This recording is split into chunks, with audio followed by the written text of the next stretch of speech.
Pues regresamos aquí de nuevo a Tra en Vivo y hoy tenemos la presencia de Yulisa. Vamos a hablar, doctora cirujana plástica, y tenemos un tema súper interesante. Dentro de la cirugía estética hay muchísimas, pero hoy vamos a hablar de algo que nos preocupa a muchísimas mujeres, que es la gigantomastia, que se llama, ¿verdad que sí, doctora? Primero vamos a definir y que ella lo defina con sus palabras, en qué consiste y por qué es importante hoy hablar de este tema, porque le tenemos una noticia interesante para aquellas mujeres que tienen gigantomastia. Muy buenos días a toda la audiencia, un placer estar compartiendo esta mañana contigo y dándole tantas informaciones importantes a nuestras pacientes dominicanas. Actualmente se emitió una resolución por el Servicio Nacional de Salud donde en los casos que las pacientes tengan gigantomastia y macromastia sintomática severa, hay cobertura con algunas aseguradoras. Wow, por fin, porque tantos años que luchamos y que hablábamos de este tema, de las mujeres que padecen, porque yo quiero que usted explique bien, porque ese es su tema, qué consecuencia tiene una mujer, y muchas veces se consideraba una cirugía estética, y desde mi punto de vista, yo lo que soy es psicóloga, no es una cirugía estética, es una cirugía necesaria, muchas veces hasta médica, porque tiene efectos negativos en la salud de la mujer. Explique específicamente cuáles son esos efectos, para que entonces digamos quiénes sí califican y quiénes no. Sí, mira. La macromastia sintomática severa y la gigantomastia son dos entidades que afectan a la población dominicana más de lo que nosotros nos imaginamos. La cantidad de pacientes que hay en nuestro país con ese tamaño desproporcionado de los senos, con los surcos aquí marcados del brasier por el sobrepeso, con infecciones debajo de las mamas, por la humedad, el peso, el dolor, son pacientes que tienen limitaciones físicas en sus trabajos. Aparte está el componente emocional, son pacientes que se nos aíslan porque el tamaño de los senos es tan grande que se sienten muy limitadas. A menudo me llegan pacientes a la consulta y me dicen, doctora, no encuentro ninguna prenda que me funcione, no encuentro algo que ponerme, se me hace difícil un sostén. Aparte la parte, ¿cómo te digo? La parte sexual con las parejas, son pacientes que muchas veces se limitan, que no quieren tener intimidad con sus parejas. En fin, hay un sinnúmero de sentimientos y emociones que producen estas patologías en las pacientes, que es bueno que ya podamos buscarle solución. No, que inclusive yo como psicóloga la he visto, a veces caminan como encorvadas, tratando como de ocultarse ella. Se lacera muchas veces su autoestima, la percepción que tienen de ellas mismas, y se consideraba que era una cirugía meramente estética. Muchísimas sufren de ese dolor de cuello, dolor de espalda, que se le dificulta hasta las labores cotidianas de trabajo, etcétera. Entonces ahora una persona puede, en el seguro de salud, puede solicitar cobertura. Esa es la gran noticia. El primer paso es a las pacientes que tengan estas características, esos senos bien grandes, que tengan mucho tejido, que tengan mucho dolor, consultar con tu cirujano plástico. En este caso estoy a sus órdenes para verificar si cumplen con los criterios, porque tienen que ser pacientes que tengan un tamaño muy grande y que ya le provoque limitaciones Doctora, físicas. por ejemplo, yo que soy como muy práctica, nosotros las mujeres sabemos, quizás los hombres no saben, pero copa A, copa B, copa C, copa D, más o menos de qué tamaño de copa, o no se mide por copa, estaríamos hablando a la hora para que una mujer que quizás no esté escuchando diga, "Ay, yo califico", tener como una idea, qué tipo de copa. Por ejemplo, una copa B califica. No, una copa B no califica. Lo primero es que no se hace una medida por copa, se hace un estimado de acuerdo al tamaño que la paciente presenta, por eso es bueno evaluar a las pacientes, y se hacen unas medidas para estandarizar qué tanto tejido tiene la paciente. Por ejemplo, puede aparecer una paciente que tenga los senos similares quizá a los de nosotros, que visualmente no se ven enormes, que lo tenga un poco caído. Es muy probable que esa paciente no califique, porque tienen que ser senos muy grandes y que tengan limitaciones, o sea, que esa paciente tenga dolor de espalda, dolor en el cuello, o sea, que ya esta patología les represente limitaciones en su trabajo, en su estilo de vida y en toda su esfera social. ¿Hay una edad mínima para solicitarla o máxima? ¿O no hay diferencia por edades? Mira, se recomienda para hacer una cirugía de reducción de mama. Yo he tenido casos de de pacientes con 19 años que tienen unos senos enormes desde su pubertad y le he realizado la cirugía. Para realizar esta cirugía es una paciente ya que su mama ha alcanzado su madurez, tiene que tener más de 18 años, sería lo ideal. Ok, preguntas que a veces surgen a las mujeres con relación a este tema. La sensibilidad después de este tipo de cirugía estética o este tipo de cirugía plástica, ¿se pierde a la hora de la sensibilidad sexual o no se pierde? ¿Eso es un mito, es una realidad? Otra pregunta que también, para que la pueda contestar al unánime, si yo soy una mujer joven y todavía no he parido, ¿voy a tener la facultad para seguir lactando a pesar de someterme a esta cirugía? Esas dos grandes preguntas me surgen en este momento. Sí, son dos inquietudes que frecuentemente las pacientes nos hacen. En el tema de la sensibilidad, es importante recalcar que no todos los pacientes evolucionan igual y también no en todos los pacientes utilizamos la misma técnica. Por lo general, al principio, se pierde un poco la sensibilidad por el tema de la inflamación, disminuye, pero a medida de que pasa el tiempo, la paciente recupera su sensibilidad. Claro, va a depender de la técnica y del volumen de tejido resecado.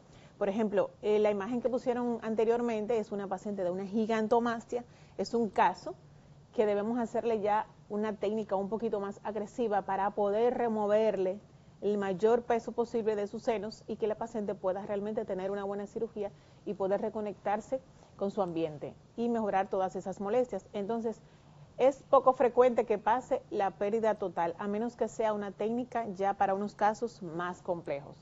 Yo frecuentemente en mi página subo videos, pueden verificarlo, de las pacientes luego de las traducciones que en el post inmediato me dicen que mejor sienten más.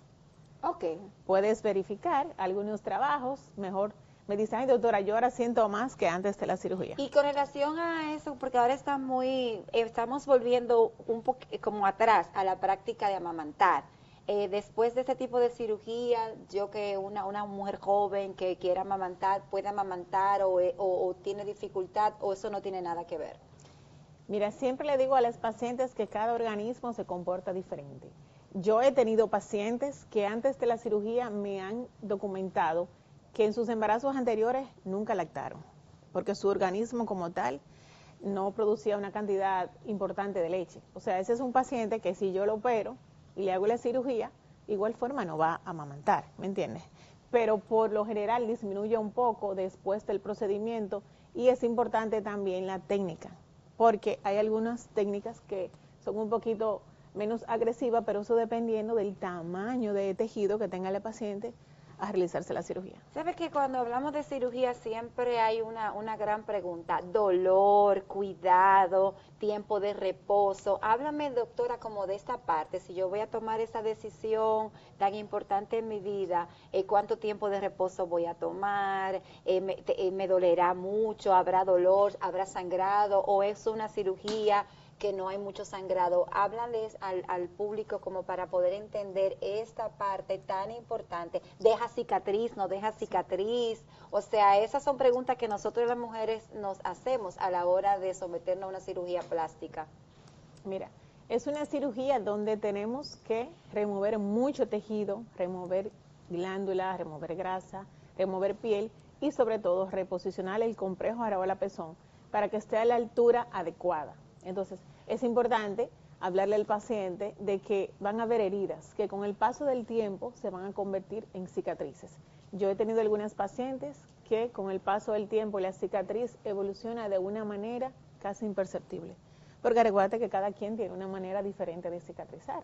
Hay pacientes que cicatrizan un poquito de menor calidad y otras que con el tiempo, ya a los 6 meses, es prácticamente imperceptible.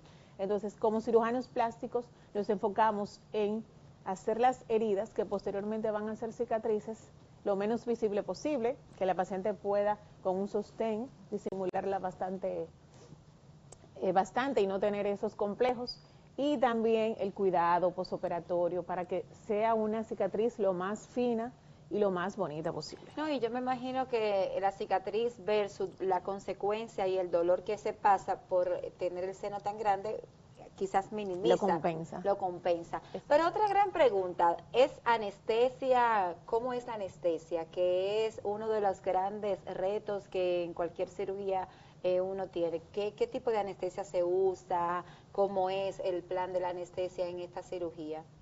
Mira, el paciente, antes de llevarlo a sala de cirugía, le damos, como dicen las pacientes, la famosita pastilla azul, que es una pastilla para ir induciendo la relajación, para que el paciente vaya botando un poquito el estrés y se sienta un poquito más calmado.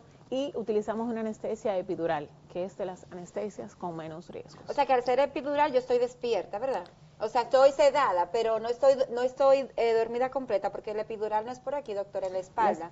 Tipo como la misma que se utiliza para el parto. Es similar. Similar. Y por lo general le damos un poquito de sedación al paciente, porque a veces el paciente se mantiene despierto y o sea que se estresa mucho. Lo que quise decir es que no es anestesia general, que es la que la mayoría de las personas le tienen miedo a la anestesia general. Totalmente de acuerdo, no es una anestesia general. De hecho, la anestesia general en cirugía estética la utilizamos en casos muy específicos. Por lo general siempre es una epidural y es una anestesia que al paciente le va súper bien. Entonces yo me imagino que como yo trabajo, ¿verdad? Yo me estoy poniendo en lugar de esa mujer que me está escuchando, que me está viendo, que dicen, wow, pero yo tengo mi seguro porque yo trabajo y al tener mi seguro y mi empresa paga mi seguro, yo puedo optar y ir donde la doctora a investigar. Pero entonces, ¿cuánto tiempo de reposo yo voy a tener? ¿A los cuánto tiempo voy a volver a hacer mi vida cotidiana? ¿Voy a volver al trabajo? ¿Voy a volver a hacer ejercicio? O sea, el tiempo de reposo postoperatorio después de tomar esa decisión tan importante, ¿cuánto sería? Mira, los primeros 15 días, yo le recomiendo al paciente que esté lo más tranquilo en su casa posible, que levante al mínimo los brazos, porque hemos tenido pacientes que se han hecho la cirugía y quieren a los 5 días irse a trabajar, irse a manejar, ¿entiende? Y a veces hay algunos trabajos donde el paciente utiliza mucho las manos y hace mucho esfuerzo físico. Entonces, la recomendación es por lo menos 3 semanas en la casa. Ya después de las 3 semanas, si no es un trabajo que le conlleva a la paciente esfuerzo físico, a veces hay trabajos de oficina, de un periodo corto, y si todo está bien, que las heridas están cerraditas, que la paciente ha tenido una buena evolución, puede irse incorporando al paso a sus labores ya a la 4ª semana. Yo tengo 2 preguntas muy importantes que no quiero dejar de hacerla antes de terminar el tiempo de nuestra conversación. Una es que los riesgos. Hay estudio, hay estadística y ustedes los doctores la conocen. ¿Qué tipo de riesgo hay a la hora de someternos a esta cirugía? Es importante que en el momento que tú tomes la decisión de hacerte este tipo de cirugía, cuando eliges un cirujano plástico certificado por nuestra sociedad, que es la SODOCIPRE, y que trabaje en una clínica totalmente habilitada, con todos los protocolos, con todos los estándares, como es el lugar donde yo trabajo, que ese sí, los riesgos son muy mínimos. Ustedes escucharon que muchas mujeres a veces ponemos en prioridad el dinero y no nuestra vida. Ella habló bien claro de médicos certificados que pertenezcan a la asociación como ella. Y una pregunta que yo no quiero dejar de lado, que yo quizás como psicóloga conozco la respuesta, pero usted tiene la experiencia vivida día a día trabajando con este tipo de mujeres. La parte emocional, psicológica, después de realizarse esta cirugía y quitarse ese peso emocional, ¿cuál sería? Mira, la parte más gratificante de mi ejercicio, de mi práctica médica, ya con el tiempo que tengo ejerciendo, es ver el resultado en estas pacientes, cómo esta cirugía le cambia totalmente la vida. O sea, partiendo de una paciente que llega llena de inseguridades, llena de dudas, llena de muchos complejos, que hasta para nosotros evaluarla tiene miedo, no doctora, no quiero que me vea, no me siento cómoda, sin dejar a un lado la parte funcional, pacientes que tienen mucho dolor de espalda, que vienen con los surcos marcados, que tienen muchas infecciones en el pliegue inframamario. O sea, es una cirugía que le cambia totalmente la vida.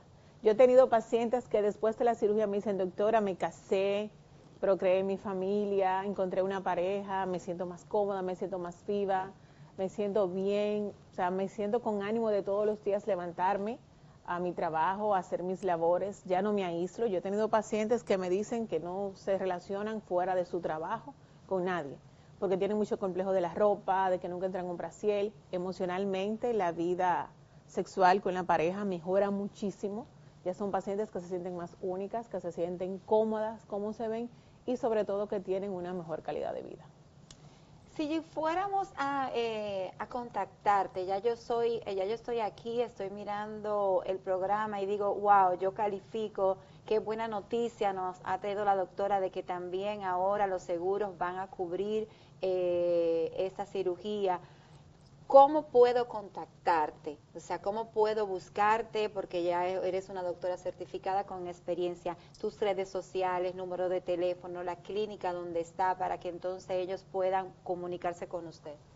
Sí, como hemos comentado, soy cirujana plástica, reconstructiva y estética avalada por la SODOCIPRE, que es la institución a nivel de la República que nos avala, también por entidades americanas como la ISAPS y la SAPS. Estoy laborando en la clínica accesible, la clínica con más de 38 años en el servicio, una clínica totalmente habilitada que cuenta con todo lo necesario para una cirugía segura, con los mejores resultados. Y estamos en el 849-406-6625. También, si puedes ponerle mis páginas para que la población vea, y estamos a sus órdenes. Cualquier duda, si tú tienes esta condición de gigantomastia, contáctame. Vamos a hacerte esa evaluación y vamos a darte todas las informaciones que necesitas para que resuelvas este problema. Es importante, antes de concluir, que en el caso de los hombres también esta resolución va a dar cobertura a aquellos hombres que tienen un aumento desproporcionado de sus mamas, que es una ginecomastia. Vemos muchos adolescentes con las mamas grandes, eso emocionalmente los limita muchísimo, los aísla, porque el bullying escolar exacto. Es con esos, yo que trabajo con adolescentes y niños, cuando tienen las mamas grandes en esa etapa de la vida, es muy fuerte y se tiene que trabajar tanto con el que hace el bullying como, entonces esto también lo va a cubrir a los hombres también que tienen esta situación. Sí, a los hombres que tienen ginecomastia, contáctenme y vamos a verificar, de acuerdo a las aseguradoras ya con la que estamos trabajando, cuáles se les va a dar cobertura, pero sí, o sea que es una doble noticia que va a impactar mucho a nuestra población dominicana. Ok, para cerrar, quiero que te vayas dejándole un mensaje a todo aquel que nos está escuchando, pero bien breve, 30 segundos, para despedirte con un mensaje súper interesante y motivar a aquellas mujeres o hombres que todavía están indecisos. Atención todas las mujeres aquí en República Dominicana con hipertrofia mamaria asintomática y ginecomastia, y los hombres con la ginecomastia, perdón, que estén interesados en hacerse una cirugía, que quieran resolver este problema, contáctenme. En este país podemos ofrecer cirugías estéticas seguras con una atención personalizada y podemos mejorar la calidad de vida de todas estas pacientes que lamentablemente por años se había intentado lograr que hubiera cobertura y no se había podido. Estoy a sus órdenes. Yulisa Infante, cirujana plástica. Con ellas esta entrevista súper interesante, pero ustedes no se vayan, que te continúa todavía muchísimo más de Trae en Vivo.